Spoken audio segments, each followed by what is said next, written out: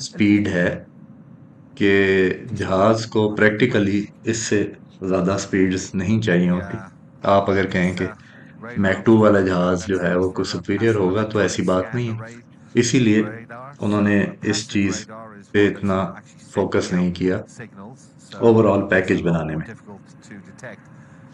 जो इसका earlier version था सबसोनिक, उसकी निस्बत ये जो बी वर्जन है उसमें टेक ऑफ और लैंडिंग डिस्टेंस भी कम है और दो हार्ड पॉइंट्स ज़्यादा हैं। यानी कि उसमें 7 हार्ड पॉइंट्स थे वेपन के, तो इसमें 9 हार्ड पॉइंट्स हैं। इसके अलावा इसका रडार पैसा है, PESA, पैसा रडार। तो आपको अगर रडार्स की किस्मों